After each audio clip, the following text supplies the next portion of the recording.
গতিকে এই নিষ্কাম যিটো ভাৱনা, এই ভাৱনাটোক নিৰ্গুণ ভকতি বুলি কোৱা হৈছে।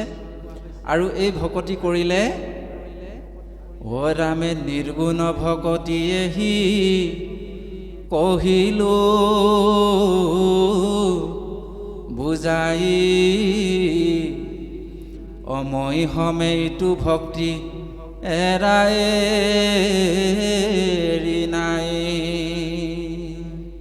কোনোবাই যদি এই ভক্তিবিধ কৰিছে তেতিয়াহ'লে তেওঁ মোক নেৰে, ময়ো তেওঁক নেৰোঁ বোলে। চাওকচোন, আমাৰ দুজনৰ মাজত এৰা এৰি নাই। কিমান সুন্দৰ দৰ্শন দিছে নহয়নে বাৰু? ভগৱন্ত ইমানেই কি পালোঁ যে কোনোবাই যদি হৃদয়েৰে ভগৱন্তৰ চৰণত এবাৰ শৰণ লৈছে তেতিয়াহ'লে ভগৱন্তই সেইজনক কেতিয়াও ত্যাগ নকৰে। ৰামায়ণৰ এটি দৰ্শন আমি পাওঁ, যেতিয়া প্ৰভু ৰামচন্দ্ৰই বনবাসলৈ গৈছিল, দণ্ডকাৰণ্য বনত যেতিয়া মানে খোজকাঢ়ি গৈ আছে, আগে আগে প্ৰভু ৰামচন্দ্ৰ, পিছত লক্ষ্মণ, তাৰপিছত মা সীতা গৈছে, তেওঁলোকৰ পিছে পিছে লক্ষ্মণ গৈ আছে। দণ্ডকাৰণ্য বনত যাওঁতে প্ৰভু ৰামচন্দ্ৰই খালী ভৰিয়ে গৈছে, আপোনাক সকলোৱে জানে। সেই বনত থকা কাঁইটবিলাকে ভগৱন্তৰ চৰণত ফুটি ফুটি ফুটি ফুটি তেজ নিগৰি নিগৰি ৰাস্তাই ৰাস্তাই গৈ আছে। লক্ষ্মণে দেখি পেলাই কৈছে, দাদা তুমি ৰৈ দিয়াচোন, অকণমান ৰৈ দিয়া, তোমাৰ এই অৱস্থা দেখি মোৰ হৃদয় কান্দি গৈছে, মই বৰ দুখ পাইছোঁ মনত, তুমি অলপ ৰৈ দিয়া, মই তোমাৰ ভৰিত সোমাই থকা এই কাঁইটকেইটা উলিয়াই দিম। তেতিয়া প্ৰভু ৰামচন্দ্ৰই যিষাৰ কথা কৈছে আমাৰ চকু পানী ওলায়। কৈছে যে হে লক্ষ্মণ, মোৰ চৰণলৈ এবাৰ যি আহে মই বোলে তেওঁক কেতিয়াও ত্যাগ নকৰোঁ। চাওকচোন বাৰু, ভগৱন্তই কৈছে লাগিলে সি কাঁইতে নহওঁ, মোৰ চৰণলৈ যদি এবাৰ আহিছে মই তেওঁক কেতিয়াও ত্যাগ নকৰোঁ। তেতিয়াহ'লে সেই জড় পদাৰ্থ কাঁইটটোক এৰি দিয়া নাই, আপোনাক মোক এৰিব নেকি? ভগৱন্তই আপোনাক মোক কেতিয়াও লগ এৰা নিদিয়ে। সেইকাৰণে আমি প্ৰেম আৰু ভক্তি ভাৱনাৰে ভগৱন্তৰ দুখানি অভয় চৰণত শৰণ ল'ব লাগিব। ইয়াত বৰ সুন্দৰকৈ কৈছে যে নিষ্কাম ভাৱনাৰে যদি কোনোবাই আমাক হৃদয়ত ধাৰণ কৰিছে তেতিয়াহ'লে তেওঁ মোক নেৰে, ময়ো তেওঁক লগ এৰা নিদিওঁ। বৰ সুন্দৰকৈ কৈছে। তাৰপিছত ক'লে যে যেন গংগাজল সমুদ্ৰত পৰে যায়, নিৰ্গুণ ভকতি এহি কহিলো বুজায়, মূৰ ভক্ত হ'ব পুনু নিষ্কাম হয়, ই কথা নিশ্চয় মাও শুনিও নিৰ্ণয়। মোৰ ভকতসকলৰ যদিও নিষ্কাম, কিন্তু তেওঁলোকক 5 প্ৰকাৰৰ মুকুতিয়ে পিছে পিছে লগ লৈ থাকে বুলি কৈছে। বৰ সুন্দৰ দৰ্শন দিছে যে হালুক্য সামীপ্য মূৰ হাৰুপ্য আৰু আৱৰ, হাজুৰ্য সহিতে মুখ্য পাঞ্চ ৰুচিকৰ। এই 5 প্ৰকাৰৰ মুকুতি, সেইকাৰণে ঘোষাল লিখিছে মাধৱ পুৰুষে, যিটো জনে যায় মাধৱৰ নাম স্মৰি, ও পাছে পাছে ফুৰে দেৱী দেৱী দেৱতুতি কৰি। মূৰ্তিমন্ত হুয়া 5 প্ৰকাৰৰ মুকুতি, মুকলৈও বুলি কৰয় কাকুতি। হাৰুপ্য, হালুক্য, সামূপ্য, হাজুৰ্য আৰু মুখ্য বা নিৰ্বাণ, এই 5 প্ৰকাৰৰ মুকুতিয়ে ভকত এজনৰ পিছে পিছে লগ লৈয়ে থাকে বুলি কৈছে। সেইকেইটা এনেই পায় বোলে নিষ্কাম ভকতি কৰাজনে, বিচাৰিবই নালাগে। গতিকে এই সুন্দৰ দৰ্শন দিছে। কিন্তু ভকতে সেই 5টা প্ৰকাৰৰ মুকুতিকো বোলে বাঞ্ছা নকৰি কি কৰে বুলি কৈছে, মূৰ সেৱা বিনে আকৌ কদাপি বৈষ্ণৱে, মই যাচি দেওঁ যদি তথাপি নলৱে। চাওকচোন বাৰু, সেই পৰম পবিত্ৰ ভকতসকলে মোৰ চৰণ দুখানিহে, মোৰ সেৱাৰ কৰ্মখিনিহে চিনি পায়, বেলেগ আৰু এইবিলাক মুকুতি চুকুতি কথা বৰকৈ চিন্তাও কৰি নাথাকে। ইমান পবিত্ৰ ভাৱনা এটা আমালৈ দিছে।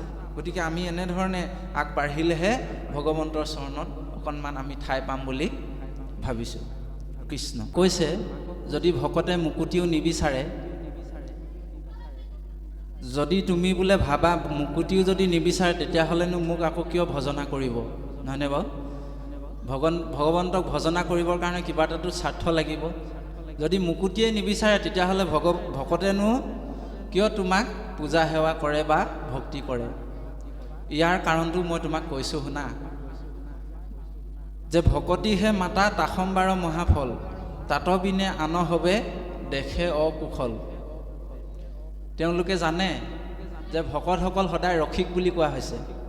ভকতসকলে এটা বস্তু জানে যে তেওঁলোকৰ নামে ধন জন বন্ধু, নামে পিতা মাতা, নাম নিজ সুহৃদ, নামে গতি দাতা। ভকতে এই বস্তুটো জানে। সেইকাৰণে সেই ভকতসকলে কি সেই নামৰ বিনে ভকতিৰ বিনে বেলেগবিলাক অকুশল দেখে, বেলেগবিলাক ভাল নেদেখে বুলি কৈছে। তাৰপিছত ক'লে, যদিও কোনোবাই ব্ৰহ্মপ্ৰাপ্তি পাব পাৰে, ফল আশা কৰি ব্ৰহ্মপ্ৰাপ্তি পায়, তেতিয়াহ'লে ইয়াৰ নিৰ্ণয়টো কহোঁ তোমাক শুনা মা, যে মুক্তি পুনু ভকতিৰ প্ৰাসংগিক মাত্ৰ, ভকতি কৰন্তে মুকুতিৰ হোৱে পাত্ৰ। যে মুক্তিটো এটা মাত্ৰ প্ৰাসংগিকহে বুলি কৈছে। তাৰমানে জীৱসকলক দেখুৱাবৰ কাৰণে এটা প্ৰাসংগিকহে, কিন্তু কোনোবাই যদি ভক্তি কৰিছে, গতিকে এই যিটো মুকুতিৰ যিটো বস্তু, এই বস্তুটো আপোনা আপুনি আহিবলৈ আৰম্ভ কৰে। ভকতিৰ আগেমাও মুখ্য কোন হয়, ভকতিয়ে মুকআতি অধীন কৰয়। এইটো বৰ সুন্দৰ দৰ্শন দিছে। আপোনাৰ মহামহন্তই সকলোৱে জানে যে প্ৰভু ভগৱন্ত ভকতৰ দাস আৰু ভকতৰ পক্ষপাতি। দুৰ্বাসা ঋষিৰ কাহিনীটো আপোনাৰ সকলোৱে পঢ়িছেই, নহয়নে বাৰু? আপোনাৰ সকলোৱে জানে। আৰু এই কথাটোকে ভীষ্মই কৈছিলে।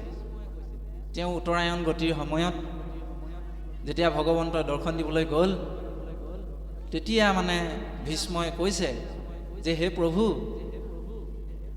যদ্যপি হবাতে সম এন্তে ভগৱন্ত অভকতৰ পক্ষপাত, তথাপি কৰন্ত। যে হে প্ৰভু, সকলোখিনি তোমাৰেই সৃষ্টি, সকলোখিনি তোমাৰেই সন্তান,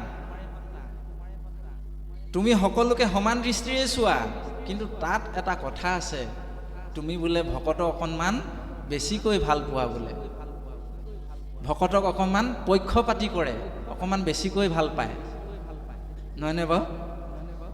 বোলে উদাহৰণটো দিলে যে দুৰ্বাসা ঋষিৰ কাহিনী।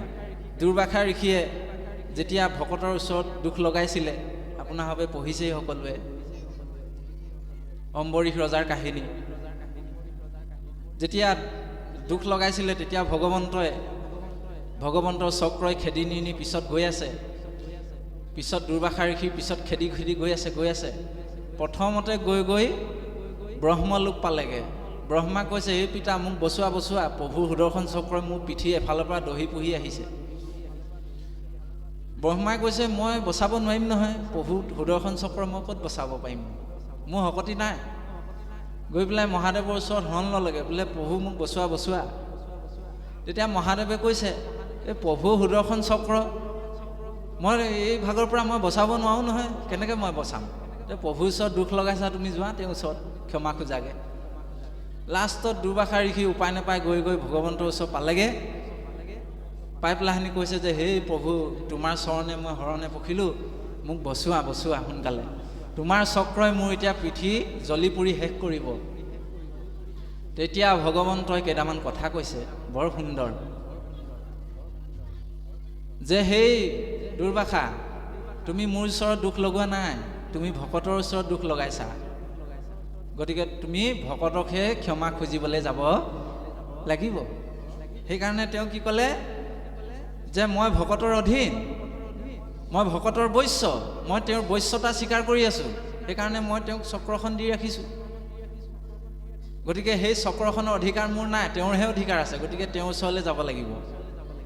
গৈ লাষ্টত মানে গৈ ক'লেগৈ যে, হে দুৰ্বাসা, শুনিও কদিজ মই নুহুচ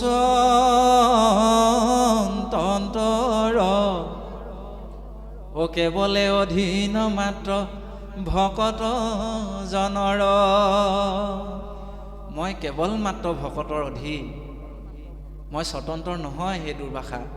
গতিকে তুমি মোৰ সেই ভকতজনৰ ওচৰলৈ যোৱা, তেওঁৰ ওচৰত ক্ষমা খোজাগে, তেতিয়াহে তুমি তোমাৰ মুকুতি হ'ব, ৰক্ষা পাবা। লাষ্টত আহি অম্বৰীশ ৰজাৰ চৰণত পৰি কাকতি মিনতি কৰাত চক্ৰই লগেৰা দিছে। চাওকচোন বাৰু, এই কথাটো বৰ সুন্দৰকৈ কৈছে যে ভকতৰ, সেইকাৰণে গুৰুজনাই কীৰ্তনত লিখিছে নাম অপৰাধত, ভকত দ্ৰোহীজনক ভগৱন্তই ক্ষমা নকৰে পটককৈ, তেওঁ নাম অপৰাধত পৰিব লাগে। সেইকাৰণে ভকতে বেয়া পোৱা কাম আমি কৰিব নালাগে। বৰ সুন্দৰ কথা কৈছে। তাৰপিছত ক'লে ভকতিৰ আগে মাও মুখ্য কোন হয়, ভকতিকহে মুকুৱাতি অধীন কৰে। গতিকে ভকতিৰ আগত মুখ্য বস্তুটো এটা পতংগ বস্তু বুলি ভগৱন্তই কৈছে। কৃষ্ণ।